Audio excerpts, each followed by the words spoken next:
What's going on, dudes and dudettes? So I finally have a little bit of Chargers news. So right now they did restructure some contracts and got rid of some older guys like linebacker Thomas Davis and Brandon Mebane, the defensive tackle. I think it was just time to move on from them, and he saved about $7 or $8 million going towards free agency, which was good. And then they also saved a little bit of money as well, re-signing Denzel Perryman.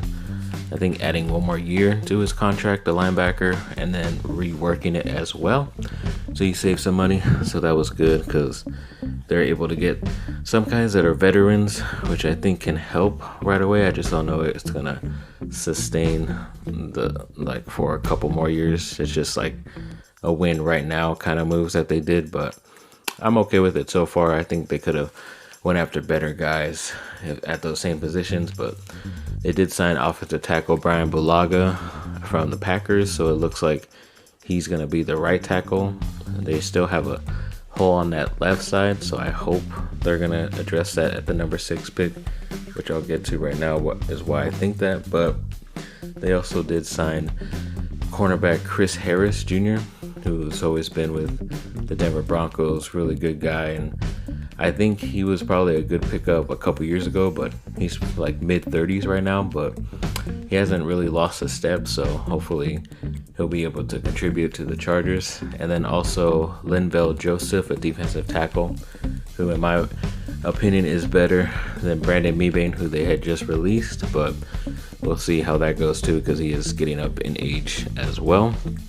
But the main reason why I think Chargers are going to go with a offensive tackle with that first round pick is because they did make the decision to, I guess they finally figured out they were out of the Tom Brady sweepstakes, so they said that they're going to stick with Tyrod Taylor for this year at quarterback, which I think a lot of people assumed that they were going to just pick a young quarterback at number 6 and have him sit for a year, but I think they're going to look for a quarterback later in the draft, hopefully, like a Jalen Hurts or Jake Fromm, in my opinion, and then go with their offensive tackle, go with the guy from Louisville that we talked about, or Georgia as well, Andrew Thomas, a couple good guys that you could go for at that number 6 pick, or even move back a couple spots, pick the same offensive tackle in that area, and gain a draft pick as well. I think that's the smarter thing to do, which is why I'm pretty sure the Chargers won't do it.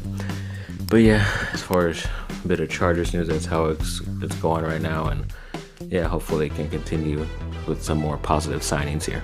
As far as some quick Duke and Laker news, so Lakers, the owners did say that the Staples Center workers were still going to get paid while this whole thing goes on, which is cool. So I'm glad they are stepping up and doing that. Then also, they did say a couple days ago that at least 2 Lakers players tested positive for the COVID-19 virus shizzle, but they did not release the information of who. I think they're just going to let the players do that and let that information out if they want to. Luckily, it was not one of the players a lot of people worry about in JaVale McGee, because he, for the past couple years, I think he has asthma, some type of form of asthma, and he was suffering with pneumonia last year, so that could have been pretty detrimental to him if he were to get it, but luckily he doesn't have it so far. Then, as far as Duke news, Zion Williamson did pledge last week, when all this stuff was happening, all the closures, that he would pay the salaries of all the workers there, which is awesome. I just kind of wish the NBA themselves would be paying it instead of relying on rookies and other players to pay for it. And I know some teams have stepped up as well themselves already, but it's just good on the Duke guy to be able to push forward and do that for the players as well. Then Trey Jones, the star point guard for Duke, was named a USA Today All-American, I believe it was, so that's good for him. Obviously, he's being projected as a late first-round pick. I think he should get up there in the teens than where he's projected right now, in my opinion.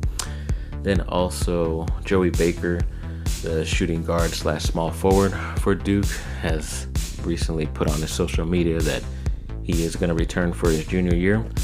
Not surprised, just because I don't think he's obviously ready for the NBA yet. I always kind of figured once he came in as a freshman, he was going to be a guy to stay at least 3 to 4 years. He just seemed like that type of guy. So be cool to have him back. I'm pretty sure because of all the talent coming in next year and whoever's staying from this group of freshmen, he is gonna come off the bench once again, but seems to be cool with that. And that's all you can hope for, is to have some good talented players coming off your like 8th or 9th, 10th roster spot coming off the bench. Well, the only bit of good USC football news happening so far right now, a lot of players have been getting released from their contracts in the NFL, so hopefully they'll resign. I know Devon Kennard, ex-linebacker for them, I think he got let go of Detroit but did sign with Arizona, where it's his hometown, which is pretty cool for him. Hopefully a few more guys will get contracts, like Clay Matthews, all those guys. Be pretty cool. They're on the Chargers. But yes, they did sign, or they did get a letter of intent or a commitment from a 6'10 power forward / center coming in next season. I believe his name was Bulaga Coulibaly. I believe that's how it goes. But yeah, it'd be good to pair him up with Isaiah Mobley coming in next year, the number 1 prospect out of high school. So hopefully that could be a good pairing for the future.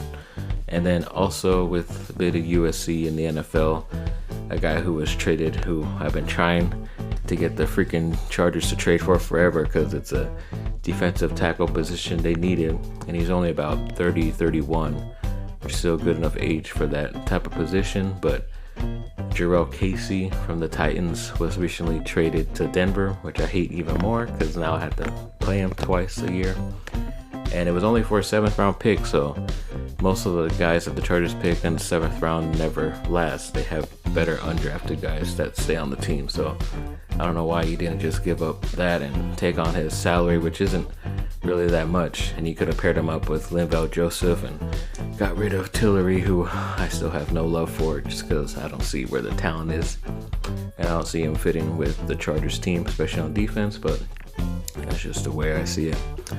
Then the last bit of USC news was that the freshman football team last year, according to PFF, is considered like the 4th highest among, so they're top 4 in that whole entire class of all of college. It's pretty cool. So if you're saying if all those freshmen stayed 3 to 4 years, then they should be ranked in the top 4 and into the playoff if they're still all there and healthy in a couple years. So that's a bright sign, but that's why PFF to me is kind of hard to focus, because they're all about analytics and the littlest things, and a lot of times it just goes for guys who have the flashiest plays more than who can really help you win championships, in my opinion. So it was a pretty interesting stat. Well, I guess we'll have to wait and see another year or two if it comes true or not. Hopefully it does. But thanks for watching, people. Like and subscribe, comment down below, let me know what y'all think. Already completed one of these puzzles just to kill some time other than just watching TV or doing whatever else after work. And yeah, it's okay. I'm on my 2nd puzzle, like halfway there, working up to 1,000 piecer. Yeah. Can't believe there's actually like 2,000 and 3,000 pieces puzzles out there. That's insane. I don't think my table's big enough, and nobody has time for that. But yes, like I said, thanks for watching and have a great rest of your day. Stay safe out there. Fight on.